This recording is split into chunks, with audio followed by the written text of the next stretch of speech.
Mesdames, Mesdemoiselles, Messieurs, bonsoir. Je suis Loda Diep. Bienvenue à l'épreuve du Gopo.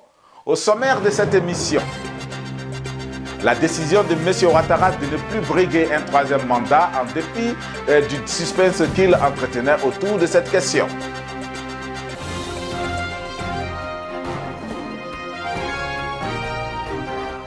Télé Gopo, la télé qui ose.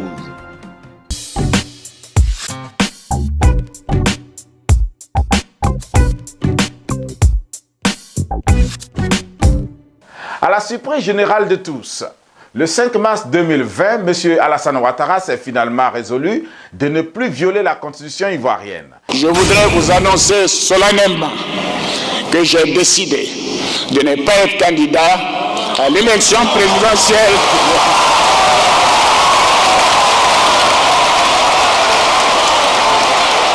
Et de transférer le pouvoir à une jeune génération. Une annonce que ces relais médiatiques occidentaux, avec à leur tête le président Macron, ont qualifié d'historique en Afrique. Toutefois, cette annonce du démurge de la case orange vient davantage compliquer les pronostics des analystes politiques ivoiriens et internationaux. M.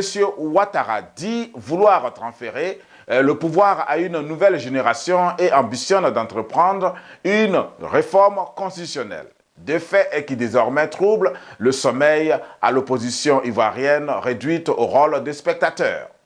Le retrait de M. Ouattara de la course présidentielle est-il une stratégie pour bousculer M. Bédié et Gbagbo, soupçonnés dans la foulée de vouloir revenir aux affaires? Pour décrypter l'actualité, nous recevons M. Adam Yoboa, délégué général du PDCI RDA à Washington, D.C. Merci d'abord de nous recevoir. Alors, première question que je vais vous poser. Nous savons que le président Bédié, en 2018, dans une interview avec une chaîne française, a dit qu'il regrette. Vous regrettez? Vous avez l'impression d'avoir été trop généreux, entre guillemets, avec Alassane Ouattara? Après coup. Et maintenant, je le regrette. Il regrette le fait qu'il a aidé M. Ouattara à venir au pouvoir en Côte d'Ivoire. Est-ce que c'est l'assentiment de pratiquement tous les militants du PDCI-RDA? Le chef a parlé. Le président Bédié, c'est notre boussole. Et la phrase qu'il a dit n'est pas en l'air. Donc, tout le PDCI-RDA et les Ivoiriens, même dans leur majorité, large majorité, soutiennent le président Bédié. Et ce qu'il a dit, effectivement, c'est le sentiment de tous les militants et ses partisans dans leur majorité. Très bien, ben, on sait qu'il y a beaucoup d'événements qui ont amené le parti, ou bien du moins le président Bédié, à prendre cette position contre M. Ouattara. Est-ce que vous pouvez nous citer l'un des événements qui a motivé cette apparition? Deux points essentiels. Le premier point, il s'agit dans un premier temps de la liquidation du PDCI-RDA par le régime en place. Vous n'êtes pas sans ignorer qu'il y a de cela 2 ans, le PDCI-RDA était mis sous pression afin de pouvoir fusionner, de pouvoir se fondre dans un parti dit RADP unifié. C'est ce que le PDCI a refusé. Le PDCI, comme vous le savez, le deuxième parti le plus ancien après l'ANC en Afrique, le parti bâtisseur de la Côte d'Ivoire moderne avec son président charismatique Houphouët-Boigny et dont l'œuvre a hissé la Côte d'Ivoire sur le plus grand des mâts pratiquement en Afrique. Donc le PDCI-RDA ne pouvait pas se voir, ou du moins les Ivoiriens dans leur encore majorité ne peut pas permettre au PDCI-RDA de disparaître. Donc ça c'est le premier point. Et le deuxième point c'est au niveau de l'accord, au niveau de l'alternance. Vous savez que l'appel de Daoukro en 2014 stipulait qu'en 2020, il allait avoir une alternance au profit du PDCI-RDA. Et cette alternance n'a pas été, cet accord n'a pas été respecté. Donc le président Bédié et le PDCI-RDA ont décidé de se retirer du RHDP, groupement politique. Le RDS et puis bien d'autres partis politiques et la société civile organisent des manifestations et ils sont centrés par le gouvernement dans des lieux bien précis. Est-ce parce que vous avez peur que vous êtes obligé toujours de vous plier en face du gouvernement quand on vous dit par exemple de partir à Yamoussoukro ou bien de partir à la place CP1 à Yopougon ou bien de partir à Port-Boué dans des lieux bien ciblés. Mais vous ne pouvez pas marcher dans la rue au plateau. Ben, écoute, chaque chose a son temps. Les marches comme les meetings sont des éléments de manifestation de la démocratie. Donc que nous marchions ou que nous faisons des meetings, mais c'est le message qui est important. Tout à l'heure, vous m'avez demandé, vous m'avez posé la question pourquoi est-ce qu'on a choisi Yamoussoukro. Voilà, et je vous disais que Yamoussoukro, c'était le symbole. D'abord, c'est la capitale économique et politique. Et puis ensuite, la place Jean-Paul II. Je ne sais pas si vous connaissez bien la Côte d'Ivoire, qui peut abriter près de 2 ou 3 millions de militants, ou du moins d'Ivoiriens. Je ne pense pas que la place Cyprien, et la place Inch'Allah, encore moins la place le stade de Port-Boué, peut contenir ce flux humain qui va déferler sur ces lieux-là. Donc, votre meeting à Yamoussoukro, c'était purement une question de place. Tout à fait. Tout à fait, l'espace. L'espace, vous avez vu un peu. Ça n'avait rien à voir. Vous regardez tout droit dans la caméra et vous allez dire aux Ivoiriens que ça n'avait rien à voir avec le fait que le gouvernement actuel ne veut pas que vous manifestiez à Abidjan. Ah non, ça n'a rien à voir. Non, voilà, parce que c'est la capitale politique. Et puis ensuite, si le gouvernement ne veut pas qu'on manifeste, mais il peut prendre un arrêté, le ministère de l'Intérieur peut prendre un arrêté pour le faire. Donc je ne crois pas que ça ait un rapport. C'est parce que nous allons montrer à l'opinion nationale et internationale que nous sommes majoritaires en Côte d'Ivoire et que nous allons montrer que l'opposition est une opposition significative, que nous avons choisi la place Jean-Paul II. Très bien. Alors, nous changeons de cap maintenant. Nous allons parler des événements récents. Monsieur Yeboah, Ouattara vient de dire qu'il ne va pas se représenter. Il ne va pas être candidat aux prochaines élections.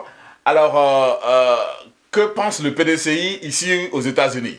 Je sais que, bon, on a déjà les membres du PDCI au pays qui sont montés au créneau. Certains ont applaudi, d'autres ont dit tout simplement que c'était un non-événement. Mais vous, en tant que représentant du PDCI dans la région de Washington, D.C., que pensez-vous de cette décision de M. Ouattara de ne pas se présenter aux élections prochaines? Tout simplement, les militants du PDCI RDA de Washington, D.C. pensent que c'est un non-événement. Compte tenu du fait que la Constitution ne donne pas le droit au président Ouattara d'avoir un troisième mandat. Donc pour nous, c'est un fait banal, quoique ça nous a permis de certainement une autre crise, d'économiser, de faire l'économie d'une autre crise, donc d'autres Ivoiriens qui allaient en mourir si éventuellement il faisait un troisième mandat et qu'il y avait des troubles. Alors, maintenant, on change de cap, on en vient à la Constitution et pour cela, on va regarder une vidéo. Il y a l'honorable Yasmine Ouahien à l'Assemblée nationale qui a pris le micro et a dit ceci. Pourtant, organisation et fonctionnement du Congrès doit être, pour respecter la Constitution et les règlements d'ailleurs des différentes chambres, soumise à l'approbation du Conseil constitutionnel. Les groupes parlementaires d'opposition demandent donc qu'avant la reprise des travaux pour le deuxième point, le retour du Conseil constitutionnel soit fait concernant la résolution portant organisation et fonctionnement. Voyez-vous, pour respecter les règlements et les textes dont nous nous sommes librement dotés, notre résolution portant fonctionnement du Congrès doit être entachée d'aucun vice. Et pour cela, le Conseil constitutionnel doit statuer avant que la suite des travaux du Congrès ne puisse... Merci beaucoup, Monsieur le Président. Je pense que vous avez compris le fond de la pensée des groupes parlementaires Vox Populi, Rassemblement et PDCI RDA. Je vous remercie. Vos impressions d'abord, et puis j'ai d'autres questions pour vous. Mais nous soutenons l'honorable Yasmine Ouahien. Vous savez que nos députés, nos vaillants députés, nos incorruptibles députés sont plus outillés que vos serviteurs pour donner un point de vue. Mais nous leur faisons confiance Et ce que l'honorable Ognien a dit, c'est la réalité et je crois que nous la soutenons. Elle a le soutien de tous les Ivoiriens dans leur ensemble. Très bien. Ben maintenant, au niveau, même chose au niveau de la Constitution. Le changement de la Constitution, la proposition d'amendement de la Constitution que propose M. Ouattara. 3 années après l'adoption de la Constitution de 2016, le président ivoirien Alassane Ouattara a soumis un projet de révision de la Constitution. Il s'agit de la réforme constitutionnelle relative au statut du vice-président de la République, au pouvoir législatif et à la Cour de cassation. Est-ce que vous, en tant qu'Ivoirien, laissez un peu votre chapeau de politicien, vous, en tant qu'Ivoirien, est-ce que la manière qu'il utilise pour changer la Constitution, parce que la Constitution a été changée en 2016, n'est-ce pas? Alors, quelle est l'opportunité pour lui de changer la Constitution 3 ans après, ou bien 4 ans après? Le président Bédié est notre boussole, encore une fois, s'est prononcé à maintes reprises sur le tripatouillage de la Constitution. Nous ne faisons que lui emboîter le pas. Effectivement, il n'y a pas de feu à la demeure pour qu'en l'espace de 5 ans, qu'on puisse parler encore de changement de Constitution. Donc, voyez-vous, nous pensons qu'il y a des arrière-pensées à propos de ce changement de Constitution. Que seraient ces arrière-pensées d'après vous? C'est juste un passage en force que le régime en place veut faire, c'est tout, il n'y a pas d'autre chose. Voilà. Donc vous pensez que Ouattara ne veut pas laisser le pouvoir, c'est ce que...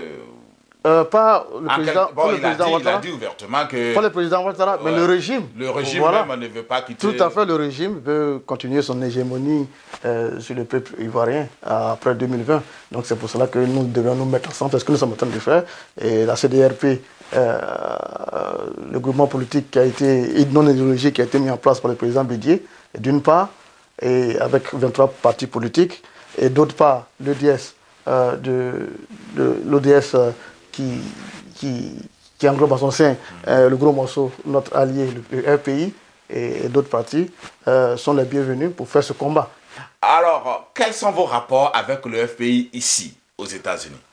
Comme vous le savez, avant que le président Bédié nous appelle l'honneur de nous porter à la tête de la délégation en 2017, nous avions des rapports déjà cordiaux avec tous les Ivoiriens, sans distinction politique, ici à Washington DC. Donc, notre arrivée à la tête, sur les rapports comme je vous le disais tantôt, que j'ai eu avec tout le monde, a facilité mon insertion. Nous souhaitons que toutes les parties qui constituent du RPI convergent vers un seul idéal. Et je sais que ce travail est en train de se faire sur le terrain. Et bientôt, nous savons que le PDCI, le RPI reviendra à un seul morceau. En témoigne la visite historique du président Afin Guessan à son aîné, le président Laurent Gbagbo, récemment en Belgique. Et donc nous savons, nous n'avons aucun doute que le RPI va retrouver sa vivacité d'antan. Oui, même le président Bédié est allé voir le président Gbagbo pour parler. Je me souviens, nous nous souvenons tous de leur rencontre en Belgique. Tout à fait. Alors, monsieur Ouattara, il a choisi, ou du moins le RDA a choisi monsieur Gon Coulibaly, le Premier ministre Gon Coulibaly, pour être le candidat du RHDP. Vous, au niveau du FP et du PDCI plutôt, est-ce que vous avez un plan pour vous battre contre monsieur Coulibaly, monsieur Gon Coulibaly, parce que maintenant, il est votre opposant direct, là. Est-ce que vous avez un plan? Monsieur Dadier, c'est une insulte que vous Non, mais ce n'est pas une insulte. J'essaie de savoir si vous avez un plan, vous le dites. Non, parce que le pays, le parti le plus structuré en Côte d'Ivoire, et le deuxième parti le plus sage et le plus vieux en Afrique, après l'ANC, ne peut pas ne pas avoir un plan. Oui, voilà. Mais oui, alors, je suis d'accord quand je dis si vous avez un plan, c'est tout simplement de dire on veut savoir le plan. Merci pour la question. Comme vous le savez, le PDCI RDA, aura sa convention du 12 au 14 juin 2020. Et c'est au cours de cette convention-là que le cheval gagnant sortira. Et donc, votre serviteur, tous les membres de la convention des organes, des instances, s'apprêtent à aller massivement à cette convention-là. Et c'est là, encore une fois, au risque de me répéter, c'est lors de cette convention-là que le meilleur des Ivoiriens, le meilleur du PDCI, le militant actif sortira, et c'est celui-là qui va porter le flambeau, le drapeau du PDCI. Mais maintenant, dites-nous, M. Gon est candidat du RDR. Le PDCI va partir à la convention en juin. Est-ce que de juin à octobre, le candidat du PDCI aura le temps de se préparer contre M. Gon, qui est déjà en quelque sorte en campagne, depuis qu'il a été nommé par son parti? Très bonne question, M. Dadier. Vous nous donnez l'occasion quand même de parler un peu du PDCI. Le PDCI est un parti vraiment organisé. Le PDCI est un parti qui est vraiment implanté, qui est le parti le mieux implanté en Côte d'Ivoire. Donc, comme le président, comme le secrétaire Courage, le secrétaire exécutif le dit, 2 ou 3 mois suffisent absolument pour que la machine du PDCI, il suffit seulement que nous ayons le candidat, que la machine du PDCI se mette en marche, que la machine du PDCI se mette à la disposition de ce candidat-là. Et vous allez voir que nous allons constituer un flot autour de cette personnalité-là, afin de porter le projet de société, parce que c'est le plus important, le projet de société du PDCI dans le plus grand, dans la Côte d'Ivoire profonde, hein, dans les hameaux, dans les villages, hein, dans les villes et à l'extérieur de la Côte d'Ivoire.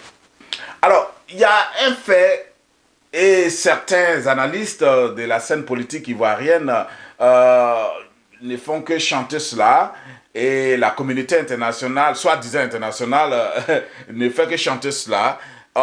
Depuis que M. Ouattara a décidé de ne pas de respecter la Constitution, ils sont en train de, beaucoup de langues sont en train de dire que qu'il passe la main à la nouvelle génération. On sait que M. Gon Coulibaly a 60 ans, 61 ans, 63 ans, c'est pas, donc il n'est pas vraiment de la nouvelle génération. Mais ils disent qu'il a passé la main à la nouvelle génération. Est-ce que le PDCI de M. Bédié va en faire autant? Vous savez, cette question est récurrente, elle revient tout le temps. Encore une fois, je vous envoie à la convention du PDCI RDA. Mais souffrez que nous ne répondions pas pour le moment à cela, mais d'ores et déjà, le PDCI RDA, autour du président Bédié, il y a toute une équipe. Le secrétaire exécutif en chef n'a cessé de le dire, les organes du PDCI avec le secrétaire exécutif Billon, avec le secrétaire exécutif en charge de la délégation générale Eoumo Boena, ne cesse de le dire. Hein? C'est toute une équipe. Et cette équipe-là, vous la verrez à la convention. Et cette équipe va sortir ce que les Ivoiriens attendent de tous leurs vœux. Voilà, ça veut dire que quelqu'un qui va porter sur lui le flambeau. Non, je ne dirais pas les flambeaux. Je dis les problèmes réels du peuple ivoirien, les souffrances du peuple ivoirien. Voyez-vous, c'est vrai qu'aujourd'hui, on nous parle de la croissance à 2 chiffres. On nous parle de la construction des ponts, c'est vrai. Il y a eu des ponts qui ont été construits en Côte d'Ivoire. Il y a eu des routes qui ont été faites. Nous saluons tout cela. Mais aussi, on ne nous dit pas aussi que les Ivoiriens aussi sont appauvris. Le taux de chômage a pratiquement doublé. Et on ne nous dit pas aussi que c'est vrai, c'est bon de faire des ponts, mais aussi les Ivoiriens sont menacés, les Ivoiriens sont opprimés, les Ivoiriens ne peuvent plus, se donner leur point, ne peuvent plus se manifester. Une simple marche des chrétiens, une marche pliante, a été interdite en Côte d'Ivoire. Ça, c'est jamais vu. Alors, mesdames et messieurs, voilà, nous avons essayé de de parcourir un peu l'actualité politique de la Côte d'Ivoire avec le délégué général du PDCI-RDA ici dans la région de Washington DC. Monsieur Yeboah, vous avez un dernier mot avant que nous ne partions. Oui, je voudrais seulement remercier Télévision Télégopo et vous-même, cher frère Dadier, pour le déplacement. Le dernier mot que j'avais à l'encontre de nos concitoyens à Washington DC, je voudrais leur demander tout simplement d'établir leur carte consulaire avant le 20 avril afin de s'inscrire sur la liste électorale. Une équipe a été mise en place par le bureau exécutif que je dirige afin de porter le message à tous les militants, toutes les militantes, tous les sympathisants, toutes les sympathisantes et tous les Ivoiriens épris de paix, tous les Ivoiriens qui aspirent à un changement de régime en 2020. Et donc c'est ce message-là que nous souhaitons porter afin que tout le monde ait ses papiers pour aller voter et enfin pour qu'il y ait un changement de régime, pour que la paix définitive revienne en Côte d'Ivoire. Je vous remercie. Merci M. Yeboah, merci chers téléspectateurs. On se retrouve la prochaine fois pour un autre numéro de À l'épreuve du GOPO.